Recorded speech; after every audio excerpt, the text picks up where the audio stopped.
Hai gengs, welcome back lagi dengan kegumohan nih teman cerita spesial janji Juni. Enak-enak dah lu semua lah. Tapi kali ini ceritanya seru. Ya kapan sih teman cerita kagak seru?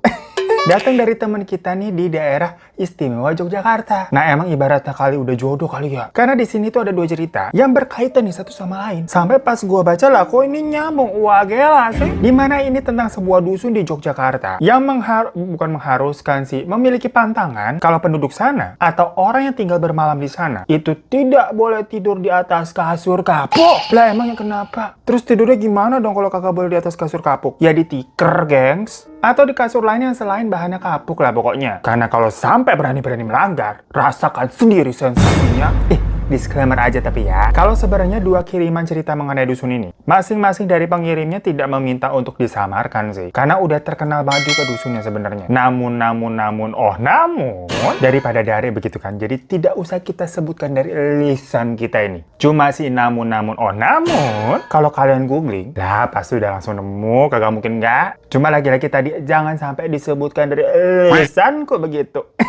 Jadi mohon izin ya. Kenapa tadi gue bisa bilang ini terkenal banget sebenarnya? Karena ini kita langsung masuk aja ke cerita yang pertama ya. Dari teman kita namanya Fahmi. Dimana waktu tahun 2013, Fahmi yang merupakan kru dari televisi nasional. Televisi nasional, channel televisi. Dimana programnya dia itu kayak meliput ragam-ragam mistis daerah-daerah di Indonesia begitulah. Macam kayak fakta unik di desa Indonesia ini begini begitu. Nah sampailah Fahmi sama krunya itu ditugaskan ke dusun yang mau kita ceritakan kali ini. Waktu ke sana total krunya tuh berlima termasuk sama si Fahmi. Di sini acaranya nggak ada yang kayak macam bintang tamunya gitu enggak. Jadi nggak ada talent yang diliput sama kameranya. Ya cuman original organik wawancarain penduduk-penduduk sana begitulah. Macam acara berita. Dan Fahmi sendiri di sini bertugas sebagai yang wawancarain penduduk-penduduk itu yang macam wartawan begitulah. Nah selain Fahmi nih sebagai yang wawancara, ada juga kameramen ikut, scriptwriter-nya ikut, sutradara selaku penanggung jawab ikut, sama ada yang kayak helper buat supir dan disuruh-suruh begitulah. Udah tuh mereka tuh. Nah kesananya mereka rencananya nih nginep 2 malam buat wawancara sehari, terus ngambil stock shoot apa ya daerah sananya gitulah sehari. Habis itu balik. Ya sebelumnya pasti timnya ini kan udah research dulu dong mengenai keunikan dari kampung ini atau dusun ini. Makanya kan mau dijadiin bahan programnya. Yang mau mengangkat nih ada loh sebuah daerah di Indonesia yang penduduknya katanya pantang banget tidur di atas kasur kapuk. Dan kalau berani melanggar katanya bisa celaka. Dengan kata lain ya maksudnya mereka tahu dong kalau nggak boleh tidur di atas kasur kapuk. Cuma si Fahmi ini mengaku dia emang agak rese orangnya dulu. Waktu di tahun 2013 tuh masih muda. Lagi bagus-bagusnya tuh karirnya. Lulusan luar negeri Australia malah dia katanya tuh. Yang kalau dibilang varian di Justice tuh Strawberry Australia. Modern gitu hidupnya merasa pinter kali ya. Dan tidak percaya atas pantangan-pantangan begitu. Apalagi apa sih ada pantangan tidur di atas kasur kapuk. Hari gini gitu kan ya. Ya udah kalau gitu kan bisa tidur di atas kasur spring bed. Atau model yang sekarang kan banyak tuh yang kasur in the box. Istilahnya ngeyel banget nih dia jadi orang. Tapi ya tetap aja mau mengangkat masalah desa tersebut. Perkara udah kerjaannya emang. Dia dapat programnya tentang yang begitu-begitu. Jadi semua di atas namakan apa kerjaan. Udah nih mereka pergi ke sana. Set. Nyampe kan menemui kepala dusun situ. Buat minta izin buat ngeliput. Orang-orang sana mah katanya baik-baik banget gengs. Mereka ramah dan menyambut. Oh iya silakan. Cuma ada satu syarat. Dimana ya itu tadi. Dusunnya terlarang yang namanya ada kasur kapuk masuk. Ya di sini maksudnya nggak cuma kasur ya. Mau bantal, mau guling, yang penting dari kapuk-kapukan kagak boleh. Haram kalau di dusun itu mah. Tapi kalau di sini yang haram itu apa Maya? Dengar Maya ya. Yang haram itu cuma babi. Nah makanya orang-orang luar atau pendatang itu selalu diwanti-wanti sebelumnya untuk tidak membawa barang-barang yang ada kapuknya. Sampai tukang kasur kapuk aja. Kalau misalkan mau masuk ke dusun itu lah dicegah. Kagak boleh. Bukan apa-apa. Selain takutnya orang yang memakai kasur kapuk itu terkena kenapa-napa, si penjualnya itu juga takutnya kena-kenaan juga begitu. Ya namanya jaga-jaga kan mendingan kagak usah sekalian ya. Nah alasannya kenapa sih begitu tuh dari tadi? Ini kalau rame lanjut part 2 ya. Tenang aja, maksudnya part 2-nya abis cerita yang ini nih langsung di video ini juga, kagak usah lama-lama nunggu besok. Ntar kita digebukin lagi kayak kasun, udah pakai baju begini digebuk kayak kasun ntar. Ya udah, pokoknya kan memang hal itu yang mau diangkat sama Fahmi dan timnya kan. Di hari pertama pas mereka datang itu keadaan sudah cukup sore. Setelah basa-basi gitu kan ngobrol di jamu sama kepala dusun tadi, mereka juga langsung mewawancarai itu kepala dusun. Sekalian dikit-dikit lah ngambil stok foto sama video desa-desanya keliling tuh sebentar. Dan minta izin masuk ke beberapa rumah warga yang memang ternyata rata-rata rumah di sana itu ya pada pakai tikar gitu yang mereka masukin tuh rumahnya. Beneran kagak ada kasur kapuk. Tapi ini tikernya bukan langsung tiker di ubin juga. Tetep pakai dipan kayu, tetep. Cuman tatakannya atasnya kagak ada kasurnya. Tiker dong udah dialasin. Ada sih yang pakai busa. Apa sih yang kayak busa-busa warna kuning tuh? Buat lapisannya mungkin biar sedikit empuk. Tapi ya itu cuma beberapa rumah doang lah. Itu juga gara-gara ada bayi gitu biar empuk bayinya. Selebihnya tadi rata-rata mah pakai tiker. Nah, si Fahmi sama timnya itu dipersilahkan untuk tinggal di salah satu rumah warga. Sebut saja namanya Pak Tamin. Pak Tamin ini kebetulan memang tinggal sendiri karena istrinya itu sudah lama meninggal. Tapi nggak ada hubungannya tentang mengenai kasur ya, istrinya memang sakit aja udah. Nah, di rumah itu mereka nih lima-limanya numplak udah jadi satu. Si sutradara sama Pak Tamin itu tidur berdua di kamar kan. Pakai dipan kayu kayak tadi itu, terus dialasinya tetap tiker. Nah, 4 yang lainnya numplok di ruang depan gitu, bangkunya digeser-geser gitu kan pada gelaran tiker di ubin. Ya kan 2 malam doang. Mereka juga udah biasa begitu, gengs. Liputannya kan emang ke daerah-daerah. Ya, nggak semua ada fasilitas yang nyaman begitu kayak macem di nginep di hotel, nggak ada. Lari tengah desa itu lokasinya. Hitung-hitung kan bisa merasakan menjadi warga sana secara langsung gitu. Lagian, tidur di tiker mah gue juga suka kok. Orang gue punya masalah tulang belakang kagak bisa yang empuk-empuk. Nih kasur kita juga kasur keras yang biasa buat kakek-kakek tuh. Maklum udah jompo ya. Nah, karena acara atau program yang mereka buat ini, itu memang beritanya walaupun fakta-fakta unik daerah-daerah, tapi kesana-sananya. Berujung-ujungnya tuh agak-agak bau-bau mistis begitu. Jadi narasinya tuh diselingi musik yang kayak jeng jeng jeng jeng. Ngomongnya agak-agak hiperbola. Macam kayak, mungkinkah ada sosok di desa tersebut yang marah jika penduduk yang melanggar? Jeng jeng jeng jeng. Yang gitu loh. Ngerti kan kalian ya? Makanya pas malam hari, mereka juga ngambil tuh stok-stok shoot video-video dengan suasana desanya tuh malam hari. Yang dibuat seolah-olah mencekam. Karena memang di sana masih banyak tuh namanya hutan-hutan bambu. Kan agak horor ya hutan bambu ya. Padahal mah ternyata pas mereka rekam-rekam, ya nggak ada apa-apaan. Sampai si sutradaranya ini bilang begini, duh, kurang greget kita wawancara apalah, cari misalkan ada tukang ronda atau penjaga makam sini gitu ya. Biasanya kan mereka punya cerita-cerita nih, namanya jaga malam sama jaga kuburan, biar ada apa ya, hal yang greget, mistisnya dapet buat rating nih. Ya udah mereka nyari tuh orang yang biasa jaga malam sama tukang gali kubur deket-deket sana. Tapi ternyata mereka juga nggak punya banyak cerita apa-apaan. Orang rata-rata semua di sana pada patuh-patuh semua, nggak ada yang berani melanggar gitu maksudnya. Ya mana selama nggak ada yang melanggar ya udah desanya mah aman-aman aja, tentrem kayak desa biasa udah. Tapi digali lagi dong sama si Fahmi. Namanya juga wawancara ala wartawan, jadi harus kepo dan dapetin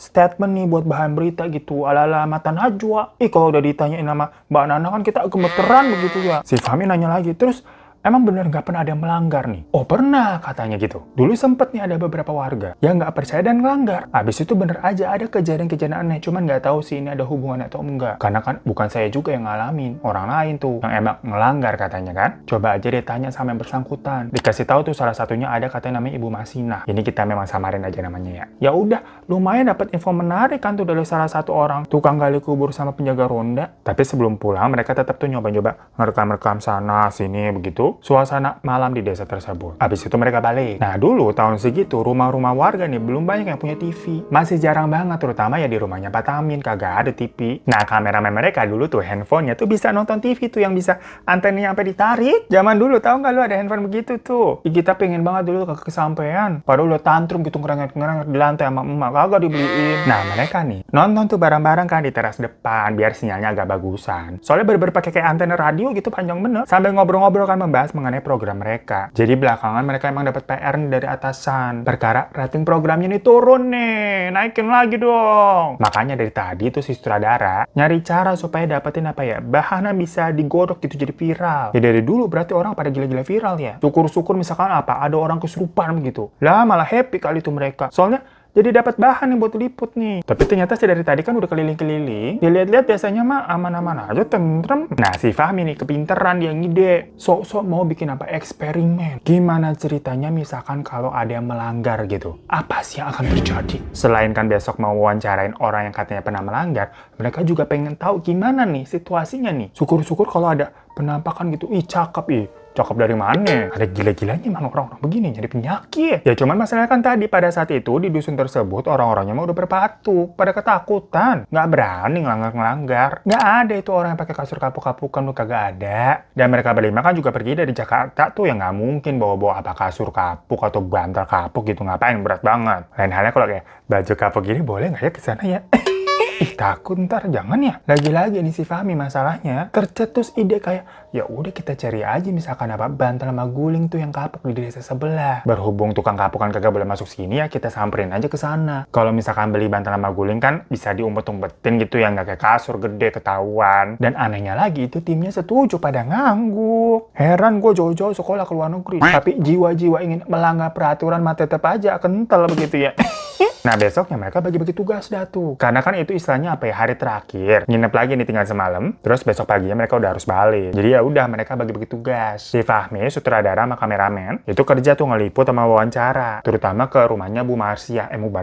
Bu Masinah tadi tuh yang dibilangin sama tukang gali kubur katanya pernah melanggar. Kalau kemarin kan mereka udah sempet wawancara kepala dusunnya kan udah ada tuh, udah lengkap. Sementara si scriptwriter sama supir, yang helper tadi lah menangkap supir, disuruh nyari tuh yang namanya bantal sama guling kapuk. Karena kan kerjanya scriptwriter semuanya tuh naskah-naskah udah diserahin ke Fahmi ya, jadi udah kelar lah. Bisa ditinggal bentar. Ya udah mereka naik mobil tuh, mobil sewaan. Sementara Fahmi sama yang lainnya tadi tuh ke rumahnya Ibu Masina. Minta izin untuk diwawancarain ya Bu. Dan lagi-lagi Ibu Masina ini seperti warga-warga sana lain tuh, baik, iya boleh. Akhirnya dia cerita tuh benar katanya. Dulu dia memang pernah melanggar peraturan. Pantangan desa itu yang sedari awal sebenarnya dia kayak percaya nggak percaya. Yang namanya orang ya mikirnya masa sih harus terus-terusan tidur di tikar? Kan zaman udah semakin modern gitu ya. Akhirnya dia belilah itu kasur kapuk. Pas tetangga-tetangga lihat sebenarnya udah dibilangin jangan Bu, ntar hati-hati gitu. Ntar hati-hati. Hati-hati ntar kenapa-kenapa. Karena ternyata memang yang mengalami hal aneh itu biasanya melanggar. Sementara warga yang patuh mah bakal aman-aman aja kok. Jadi resiko orang itu sendirilah yang nanggung. Yang suka nyari-nyari penyakit kayak kalian nih.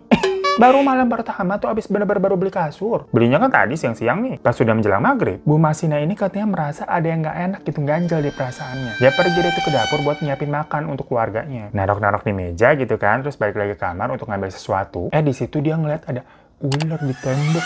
Ularnya tuh warnanya hitam, terus kayak ada totol-totol oranye gitu. Nggak besar sih, tapi panjang banget katanya. Ih, kalau gua mau bodo amat ya, mau panjang, mau pendek, mau gede, mau enggak. Yang namanya ular mah paling nggak bisa ya, paling geli takut. Bu Masina teriak-teriak tuh sama keluarganya. Dan ditangkap tuh ularnya, terus dibuang ke hutan. Udah kan, dikira ularnya udah dibuang, udah jauh, udah hilang, udah nggak ada. Aman dong. Malamnya Bu Masina sakit demam, gengs. Perutnya katanya sakit, tapi nggak bisa bangun dari kasur. Macam kayak nyari datang bulan gitu hari pertama. Cuma kalau cewek kan, kalau sakit datang bulan itu paling lama berapa sih? 3 hari atau paling banter seminggu kali ya. Ya mohon maaf kita kagak pernah ngerasain.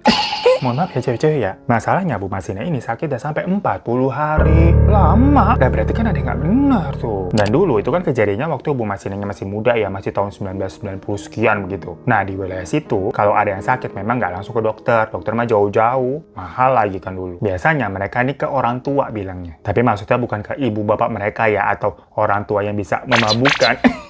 Orang pintar, tapi ngomongnya mereka nih orang tua. Dipanggil tuh ke rumah tuh. Dan pas dilihat kan si Bu Masina nggak bisa bangun nih, tidur di kasur. Lah tapi tidurannya di atas kasur kapuk. Si orang tuanya kayak kagak usah ngomong kali ya. Yang kayak artis luar tuh, kayak Bilen tau nggak lu? Dia lihat kayak kagak lihat nih. Kasur kapuk lu tidurin. Ini penyebabnya, udah dibuang aja katanya begitu. Akhirnya udah dibuang itu kasur. Dan habis itu Bu Masina sembuh. Jadi kan kayak denger-denger begitu kan percaya nggak percaya orang-orang ya, para warga. Makin kental lagi dari sana mengenai pantangan kasur kapuk. Tuh kan bener ada ngelanggar jadi sakit begitu. Nah tapi mendengar cerita tersebut, si Fahmi sama yang lain malah makin semangat. Nungguin si script writing nih. Dapat nggak nih dia nih bantal sama guling kapuk. Bisa ada cerita nih janjian nih malam ini nih. Ih, ada gila-gilanya emang. Dan bener aja setelah 2 jam pergi tadi tuh script writingnya pulang-pulang. Bawa itu namanya bantal sama guling kapuk, dapet. Tapi mereka masih taruh tuh di dalam mobil, belum diturunin kan diem-diem ya. Tapi karena hari masih sore tuh, mereka lanjutin lagi wawancara ke beberapa warga di sana. Dan setelah dirasa udah cukup, selesai nih, kayaknya udah aman buat keperluan tayang, udahlah bungkus, tinggal ditambahin gimmick-gimmick sama eksperimen mengenai kapuk di dalam desa tersebut. Kan mereka udah beli. Akhirnya mereka nunggu malam nih buat tidur. Nah kebetulannya, karena kan sebelumnya emang kasurnya Pak Tamin sempit ya buat 1 orang sebenarnya. Waktu malam pertama nih si Pak Tamin tidur sama sutradara, itu nggak nyaman. Dempet-dempetan banget gitu, macam romantis banget gitu berdua laki-laki. Jadi akhirnya di malam kedua itu Pak Tamin tidur di rumah tetangga sebelah. Rumah warga lain lah. Sedangkan rumahnya dia tuh dipinjemin full untuk para tim TV. Ya orang sana kan dibilang baik-baik. Ya buat Fahmi sama timnya yang macam pucuk dicinta ulan pun tiba, pucuk.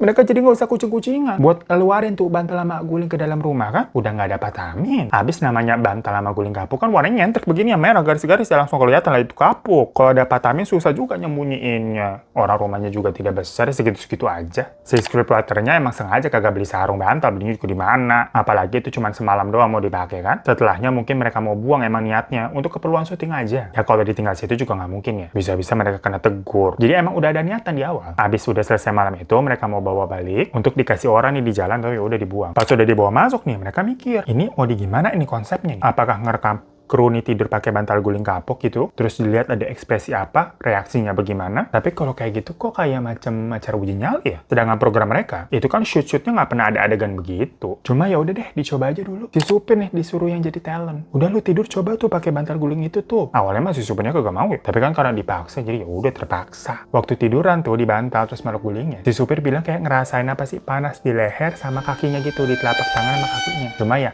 panas anget-anget doang. Direkam udah sejam kagak ada apa-apaan. Itu kan adegannya di dalam ya. Si supirnya lagi tidur tuh, di shoot lama banget. Ditungguin gak ada apa-apa sampai sutradaranya itu bilang, apa ini dibuat sosok kesurupan aja pura-pura biar seru gitu. Sementara si scriptwriternya tuh ngerokok tuh di luar tuh di teras. Nah dia cerita waktu mau nyalain korek nih, apinya mati terus. Beber kayak nyalain, blep, mati. Nyalain, blep, mati. Padahal nggak ada angin. Koreknya waktu itu masih korek batangan tau kan. Nggak tau kenapa, dia kayak langsung ngerasa merinding. Ngeliatin suasana di sekitarnya kan gelap ya. Ditambah kan banyak pohon bambu di sana sama pohon pisang. Ngerasa kayak dia ngeliatin deh. Akhirnya dia masuk lagi tuh ke dalam, gak jadi ngerokok. Nimbrung sama yang lain. Dan pas dia denger rencananya sutradara tadi mau buat si supir pura-pura kesurupan, scriptwriternya bilang, udah nggak usah terlalu lebay deh. Takutnya nanti ada ribut-ribut dikiranya warga sini pada dateng. Ya udah nggak jadi tuh rencananya tuh. Akhirnya mereka semua keluar lagi tuh ke teras buat ngobrol-ngobrol dan ngerokok. Bareng-bareng sekarang ngerokok. Enaknya gimana nih? Nah pas lagi ngobrol-ngobrol begitu, tau-tau dari dalam kamar nih ada suara-suara. Itu kan soalnya suasana di dusun itu tuh sepi banget. Jadi pas ada suara-suara dikit tuh kayak langsung kedengeran pasti. Pas dicek ternyata handphonenya si supir tuh yang bisa nonton TV tadi nyala, dan nayanginnya pas banget acara Dunia Lain zaman dulu, tau kan lu? Semua kaget kok. Lo tau nyala. Lu tadi habis nonton ditinggal gitu kan, nanya ke si supir. Si supirnya bilang enggak. Dan yang merindingnya lagi nih, si supirnya bilang emang dia sengaja nggak bawa handphonenya keluar kan pada ngerokok, alias ditinggal tuh di kasur karena HP-nya mati, lobet. Kok tau ini nyala? Ya memang pas dicek keadaannya sih baterainya sekarat merah. Cuman bener-bener nayanginnya Dunia Lain. Yang antenanya aja padahal belum ditarik tuh. Jadi gambarnya kerasa-kerasa nggak jelas tapi suaranya ada gitu loh. Mereka kayak tatap-tatapan nih. Cuma walaupun takut, mereka malah lumayan tertarik. Karena wah apa nih, bisa dijadiin bahan nih. Tapi lagi-lagi si scriptwriternya itu bilang, udahlah nggak usah lebay-lebay. Nanti aja deh gue buatin narasi yang kayak mencekam. Karena memang dia merasakan ada sesuatu yang nggak enak katanya. Dan dia juga merasa nyesal banget kenapa momoan disuruh beli guling sama kapuk itu. Ya karena mereka udah buntu nih, nggak ngerti harus buat konten apa lagi. Jadi ya udahlah dirasa video stok yang kemarin sama yang siang tadi tuh wawancara udah aman. Mereka tidur buat lanjut besok pulang. Nah sutradara sama Fahmi itu tidur nih di kamarnya Patamin berdua. Jadi Pataminnya pergi tapi tetap aja mereka tidur berdua ya, romantis ya. Abis dempet-dempetan banget. Nah guling tadi tuh mereka jadiin bantal. Jadi buat sanggahan kepala, jadi buat berdua gitu loh gulingnya. Dan yang lainnya tetap tidur di lantai, di tikar kayak kemarin. Dan bantal kapuknya itu dipakai sama si supir. Nah pas lagi tidur nih, tau-tau Fahmi kebangun. Karena dia nyium kayak ada bau anyar gitu kan. Dikiranya dia ini sutradaranya kali yang bau ya. Di sebelahnya kan nempel ya. Abis emang si sutradaranya itu belum mandi. Jadinya si Fahmi yang tadinya tidur terlentang, itu balik badan gitu yang belakangnya sutradaranya nih. Jadinya tidurnya miring. Tapi pas lihat di sampingnya kok ini apa nih, kayak ada kotor-kotor tanah gitu. Bangun dong dia gitu kan, kayak mau bersih-bersihin. Tapi pas dia bangun ngeliat di sampingnya, yang tadi sutradara tuh bukan si sutradara. Berubah bentukannya jadi kayak jenglot.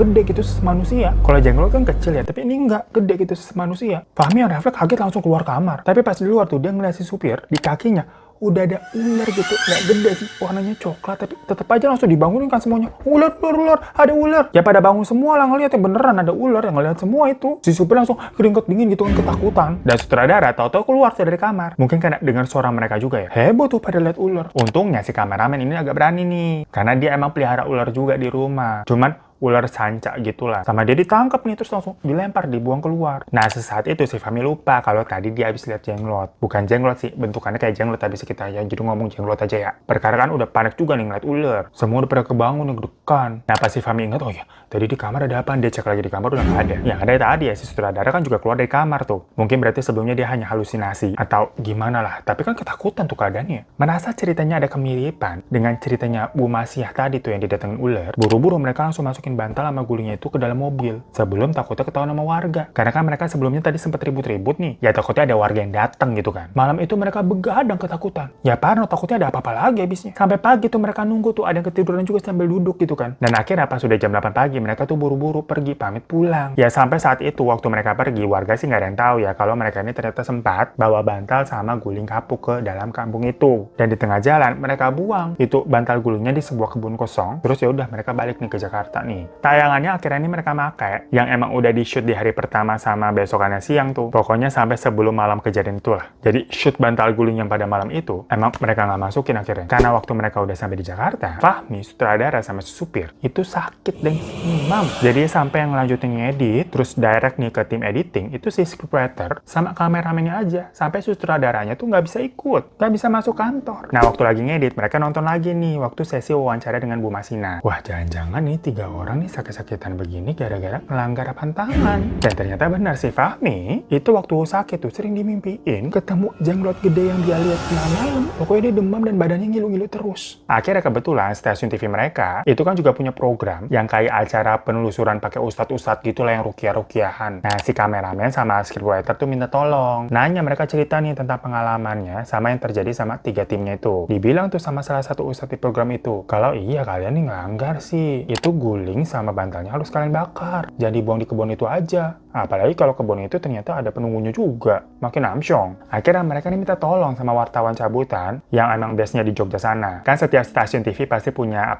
wartawan yang standby di tiap-tiap daerah kan. Ada kenalan tuh mereka tuh di sana tuh minta tolong buat diambilin. Dilihat tuh di kebun itu masih ada nggak bantal sama gulingnya. Untungnya mah masih ada, gengs, belum diambil orang, itu belum seminggu soalnya. Dan kebunnya sepi sama jalannya emang jarang dilaluin orang. Ya udah tolong deh dibakarin. Ya udah dibakar. Dan habis itu bener aja Fahmi sama yang lainnya sembuh, tapi perlahan-lahan sembuhnya nggak langsung celing gitu ya. Dari situ si Fahmi kapok udah, menganggap enteng suatu aturan dan udah nggak mau lagi sok-sokan katanya. Hilaf dia. Nah cerita dari Fahmi ini tuh dikirim dari tahun lalu, tapi emang baru sempat gue baca. Pas dicek di Oktober 2022. Kebetulan ternyata ada yang ngirim juga email nih teman kita namanya Jana. Halo Jana, pas gue baca lah kok sama. Maksudnya mengenai dusun ini karena si Jana ini tinggalnya emang di dusun itu. Ih seru nggak nih gengs? Dan Jana sendiri bilang memang iya di dusunnya itu ada pantangan bagi penduduknya untuk tidak tidur di atas kasur yang biasanya terbuat dari pohon randu. Jadi sampai saat ini nih tahun 2023 di mana banyak banget modelan macam-macam kasur. Kayak yang tadi udah gue bilang, tapi masyarakat sana beberapa masih ada aja yang pakai alas stiker untuk mematuhi perintah tersebut. Cuma kata Jana untuk anak-anak mudanya udah juga banyak pakai kasur busa. Yang jelas tapi nggak ada satupun yang berani pakai kasur kapuk. Kagak kayak si Fahmi tuh. Pendatang tapi udah gila-gilanya berani ngelanggar pantangan. Jadi buat kalian yang bertanya-tanya mungkin di awal gitu kan kepo. Misalkan ada larangan di sana bener nggak boleh pakai kasur kapuk. Berarti boleh dong pakai kasur apa busa, spring bed, yang mereknya apa yang mahal tuh king coil begitu biar kayak di hotel-hotel. Jawabannya tuh udah dijawab sama Jana nih. Boleh. Asalkan mah bukan kapuk udah gitu aja. Yang ibarat kata istilahnya ngakalin pantangan.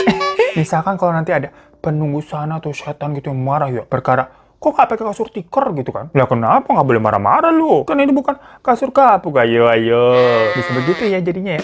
Nah tapi kenapa sih sampai sekarang nih masih banget dijaga tradisi tentang nggak boleh pakai kasur kapuk itu? Jadi menurut Jana nih memang ada semacam sejarah mengenai tradisi ini geng. Yang mana si Jana ini memang sampai pernah bikin penelitiannya buat tugas mengenai dusunnya tersebut. Dimana semua itu dipercaya sebenarnya berasal dari cerita di masa penyebaran agama Islam oleh Sunan Kalijaga. Nah pada masa tersebut dusunnya itu menjadi salah satu tempat yang disinggahi oleh Sunan Kalijaga. Dan di sana Sunan Kalijaga sempat menginap di rumah salah satu warga dan tidurnya di atas kasur kapuk. Ya zaman dulu kan kasur adanya ya kasur kapuk doang ya. Ya macam Fahmi gitu tinggal di rumah warga. Nah di zaman itu sendiri pun dusunnya tuh dipercaya sudah ada agama lain yang masuk sebenarnya. Kabarnya sih awalnya itu agama Hindu. Karena memang sampai sekarang masih ada tuh pura. Zaman peninggalan dulu. Dan puranya itu termasuk salah satu pura yang paling ramai di Kabupaten Sleman sana. Masih aktif juga digunakan sampai sekarang. Nah kabarnya dulu nih ini macam apa ya cerita rakyat sana lah. Ada tokoh pembesar Hindu yang bernama Sancandalu. Nah Sancandalu ini semacam menolak dan menentang ajaran yang dibawa Sunan Kalijaga. Tapi peringatan dari Sancandalu itu seperti tidak dihiraukan oleh Sunan Kalijaga. Yang mana makin banyak warga di sana yang memeluk agama Islam karena ajaran dari Sunan Kalijaga. Tapi disclaimer di sini maksudnya tidak ada sara ya. Lagi-lagi ini semacam apa ya? Cerita rakyat ataupun cerita sejarah yang memang dipercayai sama orang-orang sana gitu ya, teman-teman, anak-anak yang cakep-cakep, ganteng-ganteng, cantik-cantik. Wah,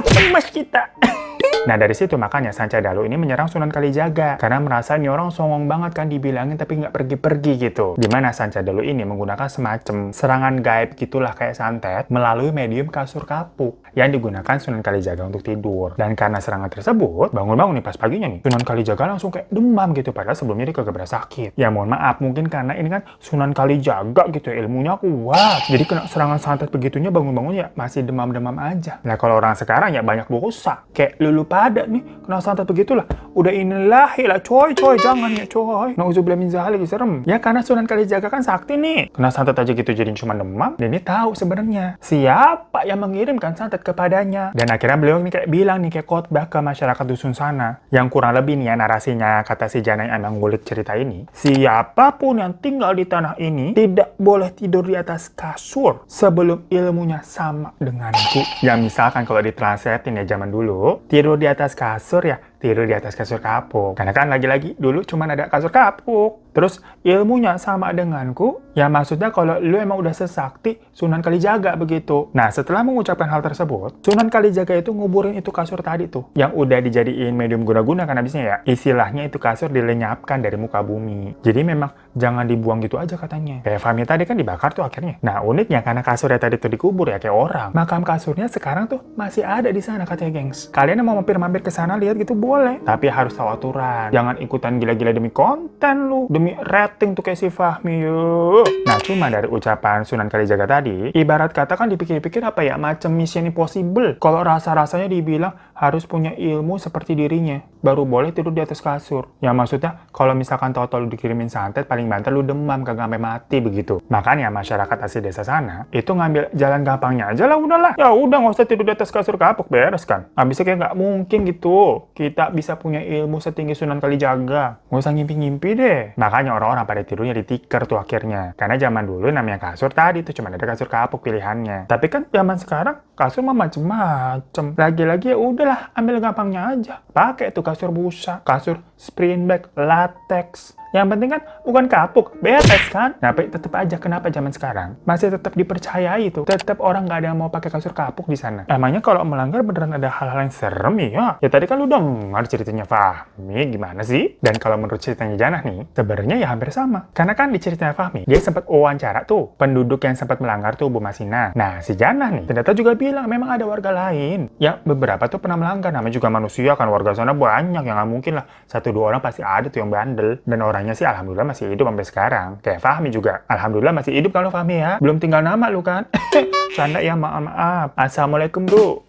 Nah karena dusun ini kan udah terkenal ya tadi gue bilang. Sering juga tuh mahasiswa-mahasiswi tuh wawancara ke sana. Yang ngangkat jadi tema skripsi, tesis, bahkan disertasi nih kata ceritanya si Jana ya emang orang sana dia tahu jadinya. Dan pas gue searching mah jangankan skripsi. Ya tadi tuh tayangan-tayangan TV banyak yang ngeliput nggak cuma programnya Fahmi doang. Nah menurut Jana nih ada salah satu cerita nih penduduk sana yang pernah melanggar. Namanya sebut aja Bu Juju. Bu Juju ini awalnya punya suami profesinya polisi itu di Jakarta. Awalnya mereka tinggalnya di Jakarta. Tapi setelah udah pensiun mereka balik nih ke kampung halamannya Bu Juju tuh di desa itu. Nah suaminya sebagai pendatang yang nggak ngerti lah ada pantangan-pantangan begitu. Dia beli deh itu kasur kapuk. Udah dipakai lah buat tidur. Ya kasur mah emang buat tidur ya, masa buat ngapain? Tiger Sprong.